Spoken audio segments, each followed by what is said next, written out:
manual scavenging is this incredibly old occupation, which is actually caste coercion, caused by the caste system in India that forced Dalits into this kind of work.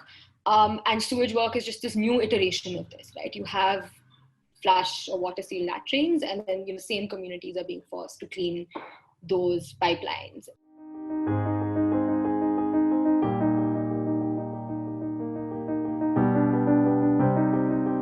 The whole idea for the chapter came out of the almost epidemic of deaths of manual scavengers and of sewage workers in particular. There'd been a spate of deaths in Delhi, after which the Delhi government had put out this advertisement on YouTube. And it was called Apni Suraksha Apne Haath. Delhi के मुख्यमंत्री अरविंद केजरीवाल ने सोमवार Talkatora stadium में sewer सफाई कर्मचारियों की जागरूकता कार्यशाला में इस बात का ऐलान किया कि इन कर्मचारियों को मुफ्त में सेफ्टी किट मुहैया कराई जाएगी।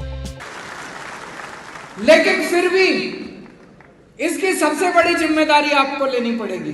To me, actually, this narrative dies, right? Which is that your safety is in your hands. It's your job to stay safe.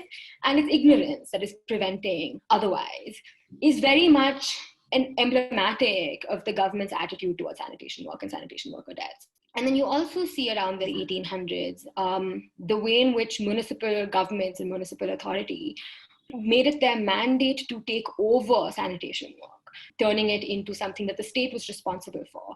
And the real shift is actually in our era, where the state is saying, it's not our responsibility. Apni suraksha apne haath, like we have nothing to do with it.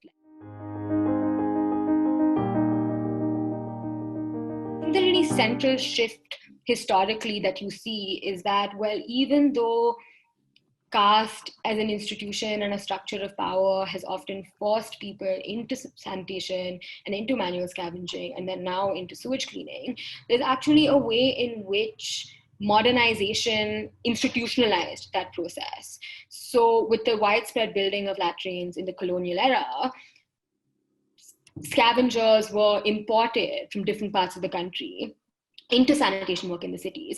And you see this actually very vividly after partition, where Dalit refugees were put in separate refugee colonies compared to upper caste refugees. And Jamadas for the DMC would actually go to those refugee colonies, right, and recruit sanitation workers from there. So there's a way in which the historical structure of caste, there was this edifice then of modernity and then also the technology of the dry latrine, and then now the water latrine that built on this to institutionalize that link between caste and sanitation work, which persists to this day.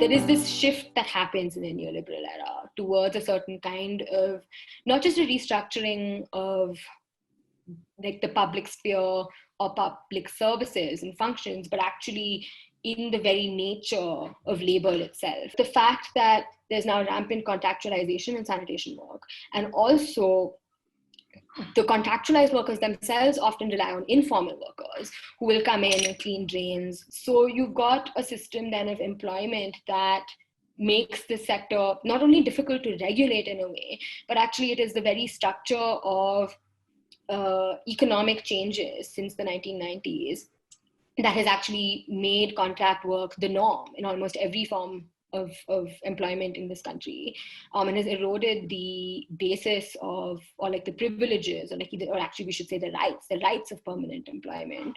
And the other thing is also to do with the rapid privatization of sanitation in general. For example, in Bangalore, where the city municipal corporation said that apartment complexes need to have their own STPs, right, like their own sewage treatment plants. So automatically this means that it's your responsibility, right, to clean that sewage treatment plant. And who are you then going to call in to do it? Whoever's going to do the job cheapest, which is not going to be the state sewage service, because they're not hiring more people.